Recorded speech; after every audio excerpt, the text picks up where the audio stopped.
Red no language viewers எல்லாருக்கும் வணக்கம். பார்வதி எவ்வளோ பாவம்! ஏங்க இப்படி பண்றீங்க எல்லாரும்? பயங்கரமா மீம்ஸ்லாம் போடுறாங்க பார்வதிக்கு. அண்ட் ஆல்சோ இந்த ஜென்ரலாவே சில பெண்கள் வந்து வீட்டுக்குள்ள நடக்கிற ஏதாவது ஒரு அநியாயத்த வந்து தட்டி கேட்டுட்டாங்க அப்படின்னா, உடனே எல்லாரும் வந்துருவாங்கங்க கிளம்பி. அந்த மாரி ஒரு மிகப்பெரிய அநியாயம் தான் அங்க வந்து பிக் பாஸ் வீட்டுக்குள்ள வந்து பார்வதி அவங்களுக்கு வந்து நடந்துட்டுருக்கு. அப்படின்னு யாராவது வந்து டம்ளர தூக்கிட்டு வந்தாங்க அப்படின்னா, தயவு செய்து அவங்களுக்கு வந்து இந்த ஒரு கிளிப்பிங்க வந்து மறக்காம காட்டுங்க. குறைந்த விலை நிறைந்த தரம் தங்கள் தேவைகள் அனைத்தும் ஒரே இடத்தில் ஜெயச்சந்திரன். நேத்து வந்து ஒரு விஷயம் நடந்ததுங்க. சரி, ஃபர்ஸ்ட் அதுக்கு முன்னாடி நான் ஒரு விஷயத்த சொல்றேங்க. இது வரைக்கும் வந்து நம்ம இந்த சீசன் ஆஃப் பிக் பாஸ் நம்ம பார்க்கும்போது, இது பிக் பாஸோட வீடா இல்லன்னா வந்து பார்வதி அவர்களோட வீடா அப்படிங்கிறதே வந்து பயங்கர கன்ஃப்யூசிங்கா போயிட்டு இருக்கு. ஏன்னா ப்ரோமோல இவங்க தான் வராங்க. ப்ரோமோல வந்து முக்காவாசி ப்ரோமோல இன்னைக்கு நான் சும்மா எடுத்து பார்த்தேங்க. ஒரு நியர்லி ஒரு 30லேருந்து ஒரு 33 ப்ரோமோ வந்திருக்கும்னு நினைக்கிறேன். அந்த லான்ச் எபிசோட தவிர்த்து. அதில கிட்டத்தட்ட ஒரு 10லேருந்து 12 ப்ரோமோ வரைக்கும் வெறும் பார்வதி அவர்களோட ப்ரோமோவா தான் இருக்கு. சரி, ப்ரோமோல அவங்க வராங்க. எபிசோட்குள்ளேயாவது போய் பார்ப்போம் அப்படின்னா, எபிசோட்லயும் அவங்க தான் வராங்க. சரிங்க, இதெல்லாம் நமக்கு தேவையில்ல. நேரா வந்து 24/7 லைவ்ல போய் பார்ப்போம் அப்படின்னு பார்த்தா, லைவ்லயும் வந்து இவங்க கூட வந்து தர்பி ஸ்டார் அவர்கள் இவங்க 2 பேர் தாங்க ஃபுல்லாவே இருக்காங்க. எனக்கு என்னமோ அதான் இது பிக் பாஸ் வீடா இல்ல பார்வதி அவங்களோட வீடா அப்படிங்கிறதே வந்து தெரியாம போயிட்டு இருக்கு. சரி, நேத்து வந்து ஒரு விஷயம் வந்து நடந்துருந்துச்சு. நிறைய பேர் வந்து பார்வதியை பயங்கரமா வந்து திட்டி காமெண்ட்ஸ் எல்லாம் வந்து போட்டிருந்தாங்க ஒரு சில பேர். நேத்து வந்து நம்ம எல்லாருக்கும் தெரியும் அந்த டாஸ்க், அந்த பொம்மை டாஸ்க்னு ஜெனரலா சொல்லுவாங்க. நேத்து நடந்தது அந்த மாஸ்க் டாஸ்க். இதுதான் வந்து ரொம்ப வைரலான ஒரு சென்சேஷனலான ஒரு டாஸ்க் பிக் பாஸோட ஹிஸ்டரியிலேயே அப்படின்னு சொல்லலாம். அந்த டாஸ்க்ல வந்து ஒரு மிகப்பெரிய கிளாஷ் அப்படிங்கிறது வந்து எஃப்ஜேக்கும் பார்வதி அவர்களுக்கும் வந்து நடந்தது. அதாவது 2 பேரும் வந்து வார்த்தையாலேயே சண்டை போட்டுக்கிட்டாங்க. அது வேற விஷயம். பட் அதுக்கு முன்னாடி என்ன நடந்திருக்கு அப்படின்னா, பார்வதி அவங்களுடைய அந்த போட்டோ தான் வந்து சபரி அவர்கள் கையில இருந்துச்சு அப்படின்னு நினைக்கிறேன். சபரி அவர்கள் இருக்காங்க, பக்கத்துல கமருதீன், கனி, அதுக்கப்புறம் ஒரு சைடு எஃப்ஜே அண்ட் எஃப்ஜேக்கு பின்னாடி வந்து பார்வதி அவர்கள் இருக்காங்க, பிரவீனும் சைட்ல இருக்காங்க. ஸோ இவங்க எல்லாம் வந்து ப்ரொடெக்ட் பண்ணிட்டு இருக்காங்க. பார்வதி அவர்கள் வந்து ஃபைட் பண்ணிட்டு இருக்காங்க. அவங்களுடைய போட்டோவை எடுக்கிறதுக்காக ஃபைட் பண்ணிட்டு இருந்தாங்கன்னு நினைக்கிறேன். அப்படி இருக்கும்போது எஃப்ஜே அவர்கள் வந்து அந்த டிஃபென்ஸ்க்காக காலெல்லாம் வந்து இப்படி எட்டி எட்டி உதைச்சிட்டு இருந்தாரு. அது பார்வதி அவர்கள் மேல லைட்டா பட்டுச்சுன்னு தான் நான் நினைக்கிறேன் அது பார்க்கும்போது. அப்படி இருக்கும்போது எகைன் ஒரு டிஃபென்ஸ்ல என்ன ஆயிருக்கு அப்படின்னா, பார்வதி அவர்கள் வந்து எஃப்ஜே அவங்களுடைய பிரைவேட் பார்ட்ல கை வச்சுட்டாங்க அப்படிங்கிற மாதிரி தான் இருந்துச்சு. பட் அது கன்ஃபார்மா வந்து இதுதான் உண்மையா அப்படிங்கிறது தெரியல. பட் பார்க்கும்போது அப்படிதான் கை அப்படிங்கிறது போச்சு. பட் அவங்க கண்டிப்பா அதை வேணும்ட்டே செய்யல. அது நம்ம எல்லாருக்கும் தெரியும். எந்த பொண்ணா இருக்கட்டும் ஆணா இருக்கட்டும் அப்படி வந்து வேணும்னே அப்படி ஒரு விஷயத்தை கண்டிப்பா செஞ்சிருக்க மாட்டாங்க. ஸோ அப்படி ஏதோ தெரியாம அந்த ஒரு டிஃபென்ஸ்ல நடந்த ஒரு விஷயம் தான். அது முடிஞ்சதுக்கு அப்புறம் வந்து ஒரு மிகப்பெரிய சண்டை எஃப்ஜேக்கும் பார்வதி அவர்களுக்கும். பார்வதி வந்து நீ வந்து ஒரு ஆம்பல் திமிரில் வந்து பண்ணிட்டு இருக்கா அப்படி இப்படின்னு சொல்லிட்டு பயங்கரமா திட்டாங்க. அவரும் இந்த சைடு ஏச்சி போ அப்படிங்கிற மாதிரி வார்த்தை போர் அப்படிங்கிறது வந்து போயிட்டே இருந்துச்சு. ஸோ அதுக்கப்புறம் வந்து ஐ திங்க் நடுவில் பிரவீன் போய் எஃப்ஜே கிட்ட சொன்னாரா என்னன்னு தெரியல. இந்த மாதிரி ஓகேவா உனக்கு இப்போ பெட்டரா இருக்கியா அப்படின்னு சொல்லிட்டு எஃப்ஜே கிட்ட வந்து கேட்டிருக்காங்க. ஸோ அப்பதான் வந்து அவருக்கு தெரிய வந்திருக்கு எஃப்ஜே அவருக்கு தட் அவரோட பிரைவேட் பார்ட்ல வந்து இந்த மாதிரி பார்வதி அவர்கள் தான் வந்து கை வச்சுட்டாங்க தெரியாம அப்படிங்கிறது வந்து. ஸோ அந்த டைம்ல ஒரு பயங்கரமா கொந்தளிச்சிட்டாரு. சில வார்த்தைகள், கெட்ட வார்த்தைகள் வந்து அவர் விட்டுட்டாரு.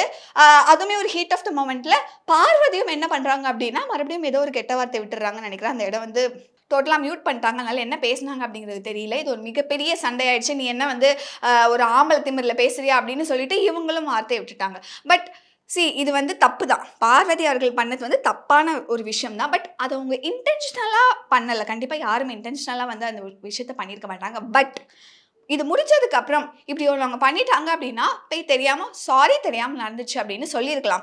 அது ஒரு ஹீட் ஆஃப் த மொமெண்ட்ல சொல்லலனாலுமே அதுக்கப்புறம் போய் சொல்லியிருக்கலாம். சரி, நானும் வந்து 24/7 பார்க்குறேன், ஈச் அண்ட் எவ்ரி ஃப்ரேம் பார்க்குறேன். சரி, இவங்க எங்கேயா போய் சாரி சொல்லிடுவாங்களா அப்படின்னு சொல்லிட்டு கடைசி வரையும் அவங்க வந்து சாரி கேட்கவே இல்லை.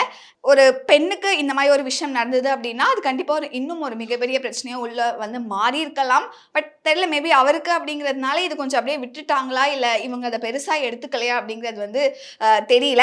அண்ட் ஆல்சோ இன்னொன்றுமே பார்வதி அவர்கள் நேற்று அந்த டாஸ்க்ல விளையாடும் போது அந்த விக்ரம் அவர்கள் வந்து தள்ளி விட்டுருவாருன்னா அகெயின் அந்த டாஸ்க்குள்ள ஃபிசிக்கல் டாஸ்க்குள்ள கண்டிப்பாக இந்த மாதிரி தள்ளி விடுறது இதெல்லாம் இருக்கும். வாண்டடாக போய் ரொம்ப ஹார்ஷாலாம் தள்ளி விடல, லைட்டாக அவர் தள்ளி விட்டார். இவங்களும் கீழே விழ போயிட்டாங்க. உடனே போட்டு செம்மடி விக்கல்ஸை வந்து போட்டு அடி பரட்டி எடுத்துட்டாங்க. செம்மடி அடிச்சிட்டாங்க டக்குன்னு. அப்போவுமே வந்து பக்கத்தில் இருந்தவங்கலாம் வந்து ஏன் இப்படி அடிக்கிறீங்கன்னு சொல்லிட்டு பயங்கரமாக அந்த டாஸ்க்கே வந்து யூஸ்வலாக அந்த பொம்மை டாஸ்க்லாம் வந்து என்ன மாதிரி ஒரு எப்படி சொல்கிறது கலவரங்கள் நடக்குமோ அது எல்லாமே வந்து ஒரு ஃபஸ்ட்டு ரவுண்ட்லேயே வந்து நடக்க ஆரம்பிச்சிருச்சு. அண்ட் எல்லாருமே சேர்ந்து வந்து பார்வதி அவர்களை வந்து டார்கெட் பண்ணியிருந்தாங்கங்க. ஒரு சில பேர் வந்து கரெக்டு தான் அப்படின்னு சொல்கிறாங்க. பட் ஜென்ரலாக நம்ம நியூட்ரலான ஒரு ஆடியன்ஸாக சொல்லணும் அப்படின்னா ஒரு வீடே சேர்ந்து பார்வதி அவர்களை டார்கெட் பண்ணியிருக்க கூடாது அப்படின்னு தான் நான் வந்து நினைக்கிறேன். தோ நிறைய இடங்கள் அவங்க பண்ணுறதுலாம் நமக்கு பிடிக்கலன்னு இருந்தாலுமே கேம் அப்படின்னு வரும்போது கொஞ்சம் நியாயமாக நடந்திருக்கலாமோ அப்படின்னு தான் நமக்கு தோணுது. அண்ட் இன்னொரு விஷயம், பார்வதி அவர்கள் வந்து நிறைய இடத்துல வந்து லூஸ் டாக் விட்டுடுறாங்க. இன்னொன்று நான் ஆல்ரெடி சொன்ன மாதிரி இது அவங்களோட வீடு, பார்வதியோட பேலஸாகவே பிக் பாஸ் வீடு அப்படிங்கிறது வந்து மாறிடுச்சு. பிகாஸ் இந்த ஒரு ப்ராப்ளம் முடிஞ்சதுக்கப்புறம் நைட்டு வந்து என்னாச்சு அப்படின்னா வாட்டர்மெலன் ஸ்டார் இருக்காரு, பக்கத்துலேயே வந்து பார்வதி அவர்கள் இருக்காங்க. கம்ருதீன் வந்து வராரு. வந்த ஒரு விஷயம் வந்து பார்வதி கிட்ட சொல்கிறாரு. ஸோ அன்னைக்கு நேற்று டாஸ்கில் பார்த்தீங்க அப்படின்னா இன்னொரு விஷயம், வாட்டர்மெலன் ஸ்டார் கையை தூக்கி வந்து நான் தான் என்னோட ஃபோட்டோ வச்சேன் அப்படின்னு சொன்னே கமருதீன் வந்து தூ அப்படின்னு துப்பியிருப்பாரு அந்த ப்ரோமோ பார்க்கும்போதே. ஸோ அப்போ வந்து பார்வதி அவர்கள் வந்து ட்ரிகர் ஆகிட்டாங்க. அந்த சைடு வந்து எஃப்ஜே எதுக்கு ட்ரிகர் ஆனானே தெரியல, அவர் ஒரு பக்கம் ட்ரிகர் ஆகி ஒரு மிகப்பெரிய ட்ராமாவாக இருந்துச்சு. ஸோ அதுக்கப்புறம் தான் இந்த சர்ச்சைகள்லாம் நடந்துச்சு. கமருதீன் வந்து பார்வதி மேலே இருக்கக்கூடிய ஒரு பாசத்தில், அது என்னங்க ஸ்பெஷலான பாசம் அப்படின்னு கேட்டிங்கன்னா, போன வார எபிசோடில் வந்து நம்ம கம்மு அவர்கள் வந்து பார்வதி கிட்ட நீ பார்க்க என்னோட எக்ஸ் மாதிரியே இருக்க அப்படின்னு சொன்னதும் பார்வதி அவர்கள் அது பிடிக்கல அப்படின்னு சொல்லிட்டு இருந்தாங்கங்க நம்ம தட்பி ஸ்டார் கிட்ட. எனக்கு பிடிக்கல அவன் அந்த மாதிரி பண்ணது, பட் நான் என்னோட லிமிட்ஸில் கரெக்டாக இருந்திருக்கேன் அப்படின்னு சொன்னோடனே இந்த சைடு வாட்டர்மெலன் ஸ்டார் வேறு ஒரு அட்வைசர், நீ வந்து நம்ம மதுரக்கார பொண்ணு, உனக்கு வந்து நல்ல பையன் கிடைப்பான் அப்படின்னு சொல்லிட்டு அவர் ஒரு பக்கம் மோட்டிவேட் பண்ணிட்டு இருந்தாரு. ஸோ ஒரு சாஃப்ட் கார்னர் வந்து நம்ம கம்முக்கு பாரு மேலே இருக்கு. அது வந்து நேற்று தெரிஞ்சது. அப்படி போய் ஒரு கன்சர்ன்ல இங்க பாரு நீ இப்படிலாம் பண்ணாத, நீ தப்பா வெளியே ப்ரொஜெக்ட் ஆயிட்டு இருக்க அப்படின்னு கம்மு அவர்கள் ஒரு கன்சர்ன்லையா இல்லை லவ்லையா தெரிலங்க ஏதோ ஒன்றுல சொல்லிட்டாரு. உடனே வந்து பக்கத்தில் வந்து நம்மளுடைய தர்பி ஸ்டார் இருக்கார் இல்லையா, அவர் வந்து அப்படியே அந்த பழத்தில் இருக்க ஜூஸ் எல்லாம் பிதுங்கி அப்படியே வெளியே வர அளவுக்கு வந்து அப்படியே வந்து கமருதீனை பார்த்து அப்போல்லாம் உனக்கு தெரியுமா அந்த மாதிரி வெளியே ப்ரொஜெக்ட் ஆயிருக்கு அப்படின்னு சொல்லிட்டு, உனக்கு எப்படி தெரியும் அப்படின்னு சொன்னோன்னே இந்த சைடு நம்ம பார்வதியோ ஆமாம் வெளியே அந்த மாதிரி தப்பாக ப்ரொஜெக்ட் ஆயிருக்குன்னு உனக்கு யாராவது வந்து சொன்னாங்களா அப்படின்னு ஏதோ ஒரு அவுட் ஆஃப் லவ்லையோ அவுட் ஆஃப் கன்சர்ன்லையோ வந்து நம்ம கோ கண்டஸ்டன்ட்க்கு இப்படி நடக்குதே அப்படிங்கிறதுக்காக சொல்ல வந்தாருங்க. ஆனால் அவர் சொன்னது உண்மைதான், அப்படிதான் வெளியே நடந்துகிட்டு இருக்கு. அது புரியாமல் ரெண்டு பேர் வந்து பயங்கரமாக பேசிகிட்டு இருந்தாங்க. இடையில வேறு நம்ம கமருதீன் சும்மா இருப்பாரா, சும்மாவே நக்கலாக பேசுவார். அப்படி இருக்கும்போது வாட்டர்மெலன் ஸ்டார் வந்து உருண்டை அப்படின்னு சொல்லிட்டாரு. அது ரொம்ப தப்பான விஷயம், உருவகேலி பண்ணுறது. ஆல்ரெடி போன வார எபிசோடில் வந்து கமருதீன் வந்து விஜய் சேதுபதி அவர்கள்கிட்ட சொல்லியிருப்பாங்க, இந்த மாதிரி எனக்கு காலில் இருக்கக்கூடிய பிரச்சனையை வச்சு அவர் வந்து என்னை தப்பாக பேசினார் அப்படின்னு அப்பவே கண்டிச்சாரு. மறுபடியும் உருண்டை அப்படின்னு வேற சொல்லியிருக்காரு. ஐ திங்க் இந்த வாரம் எபிசோட்ல வெளுக்க போறாரு நம்ம விஜய் சேதுபதி அப்படின்னு நினைக்கிறேன். ஸோ இந்த மாதிரி தாங்க சுற்றி பாரு இருக்கிற இடம்லாம் கண்டென்ட், எந்த டாஸ்க் வச்சாலும் வந்து பாரு அதில் கண்டென்ட் பண்ணிட்டு தான் இருக்காங்க. இல்லைனா வந்து அப்படி எந்த டாஸ்க்குமே இல்லை அப்படின்னாலும் சும்மா ஏறி உட்காந்து, இப்போ நேற்றுமே அந்த கிச்சன்லலாம் ஏறி உட்காந்துட்டு நான் இங்கே தான் இருப்பேன், நான் போக மாட்டேன், இன்னைக்கு ப்ரோமோவில் நீங்கள் பார்த்தீங்க அப்படின்னாலுமே பாரு தான் இருக்காங்க. அங்கேயுமே வந்து அவங்க நான் இங்கே தான் நிற்பேன், நான் அந்த ரூல்ஸ் எல்லாம் ஃபாலோ பண்ண மாட்டேன் அப்படின்னு சொல்லிட்டு ஒரு சில கண்டஸ்டன்ட் வந்து இந்த ஒரு ஸ்ட்ராட்டஜியை வந்து ஃபாலோ பண்ணுவாங்க. இப்போ இனிஷியல் வீக்ஸ் ஆஃப் பிக் பாஸ்ல வந்து தன்னை ஒரு தப்பான நபராக வந்து ப்ரொஜெக்ட் பண்ணிப்பாங்க. அதுக்கப்புறம் வந்து அப்படியே மக்கள் எல்லாம் கொந்தளிப்பாங்க. அதுக்கப்புறம் அவங்கள வந்து நல்லவங்களாக மாற்றுவாங்க இல்லையா. ஸோ அப்போ அந்த ஓட்ஸ் எல்லாம் கன்வெர்ட் ஆகும். அந்த ஸ்ட்ராட்டஜியே சில கண்டஸ்டன்ட் வந்து ஃபாலோ பண்ணியிருக்காங்க. அதை தான் நம்ம பாருமே வந்து இப்போ பண்ணிட்டு இருக்காங்களோ அப்படிங்கிறது தான் கிட்டத்தட்ட வந்து நமக்கு தெரியுது. அண்ட் எல்லாருமே பார்வதியை வந்து ஹேண்டில் பண்ண ரொம்ப கஷ்டப்படுறாங்க. ஆனால் நம்ம தலை துஷார் அவர்களுக்கு வந்து ஒரு கிரெடிட்ஸ் கொடுத்தே ஆகணும். ஏன்னா நேற்று வந்து பாரு பயங்கரமாக இரிட்டேட் பண்ணாங்க துஷாரை போட்டு.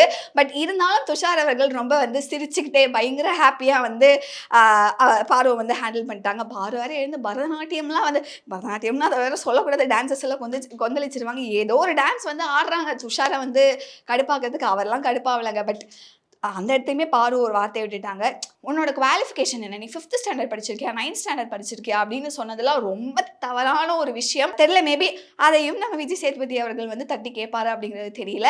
போதுமான கண்டென்ட், ஒரு வாரத்துக்கான கண்டென்ட்டை நாளே இந்த வாரம் கொடுத்துட்டாங்க. எனக்கு தெரிஞ்சு கம்மிங் சண்டே ப்ரோமோல ஃபுல்லாகவே வந்து விஜய் பாரு தான் இருக்க போகிறாங்க அப்படின்னு நினச்சிட்டு இருக்கேன். ஸோ பார்க்குறதுக்கெல்லாம் ரெடியாக இருக்கோங்க, மனசை வந்து தேத்திக்கோங்க. அண்ட் ஃபைனலி பாரு அவர்கள் எவ்வளோ நாள் இன்னும் இந்த வீட்டில் இருக்க போகிறாங்க, இல்லை பாரு தான் டைட்டில் வின்னரா அப்படின்னு நீங்கள் என்ன நினைக்கிறீங்க அப்படிங்கிறது கமெண்ட்டில் மென்ஷன் பண்ணுங்கள். குறைந்த விலை நிறைந்த தரம் தங்கள் தேவைகள் அனைத்தும் ஒரே இடத்தில் ஜெயச்சந்திரன்.